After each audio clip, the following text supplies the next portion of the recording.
నైతికతే నిజమైన స్వేచ్ఛ అనే అత్యుత్తమ నినాదంతో జమాతే ఇస్లామీ హింద్ మహిళా విభాగం తరపు నుంచి దేశవ్యాప్త ఉద్యమం సెప్టెంబర్ 1 నుంచి 30 వరకు చేపట్టనున్నాము. ఈ ఉద్యమ ముఖ్య ఉద్దేశం నేటి సమాజంలో దిగజారుతున్న నైతిక విలువలు. మనిషి స్వాభావికంగా నైతికతనే ఇష్టపడతాడు. అతనిలో ఉన్నతమైన నైతికత విలువలు దాగి ఉన్నాయి. వాటిని జాగృతపరిచి సమాజంలో వారి బాధ్యతను గుర్తు చేయడం, ముఖ్యంగా యువత నేడు స్వేచ్ఛ పేరుతో వారి భవిష్యత్తును, దానికి తోడుగా సమాజ భవిష్యత్తును కూడా ప్రమాదంలో పడవేస్తున్నారు. యువతకు సమాజం పట్ల గల బాధ్యతను గుర్తు చేస్తూ వారిని మేల్కొల్పడం. మోరాలిటీ, ఎథిక్స్కి గల ప్రాధాన్యత మనిషికి తెలుసు. వారి స్వభావంలోనే మానవత్వం ఉంటుంది. ఆ దాగి ఉన్న మానవత్వాన్ని బయటికి తీసి రాబోయే తరానికి ఉజ్వల భవిష్యత్తును అందజేయటమే ముఖ్య ఉద్దేశం.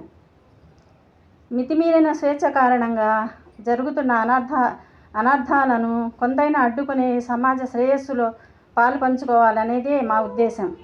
ఈ మానవతా దృక్పథంతో కూడుకున్న నైతికతే నిజమైన స్వేచ్ఛ. ఉద్యమంలో ప్రతి ఒక్కరూ పాల్గొని మాకు తోడుగా నిలుస్తారని, సమాజ శ్రేయస్సులో పాలు పంచుకుంటారని ఆశిస్తున్నాము. జమాతే ఇస్లామీ హింద్ మహిళా విభాగం, మంగళగిరి శాఖ. నైతికతే నిజమైన స్వేచ్ఛ అనే నినాదంతో మహిళా విభాగం జమాతే ఇస్లామీ హింద్ చేపడుతున్న దేశవ్యాప్త ఉద్యమం సెప్టెంబర్ 1 నుండి 30వ తేదీ వరకు జరగనున్నది. ఈ ఉద్యమంలో భాగంగా ఈరోజు మంగళగిరి శాఖ నుండి ఈ జమాత్ కార్యాలయంలో ఏర్పాటు చేసిన ప్రెస్ మీట్ ద్వారా ఈరోజు ఉద్యమ లోగో పాంప్లెట్స్ ఆవిష్కరించడం అయినది. ఉద్యమంలో భాగంగా రౌండ్ టేబుల్ సమావేశాలు, కార్నర్ మీటింగ్స్ మరియు డోర్ క్యాంప్స్ నిర్వహించబోతున్నాము. యువతను జాగృత పరిచేందుకు అనేక కార్యక్రమాలు నిర్వహించబోతున్నాము. కావున మీరు కూడా మీ వంతున మీరందరూ కూడా తప్పకుండా పాల్గొని ఉత్తమ సమాజ నిర్మాణానికి మీ సహకారాలు అందిస్తారని కోరుకుంటున్నాము.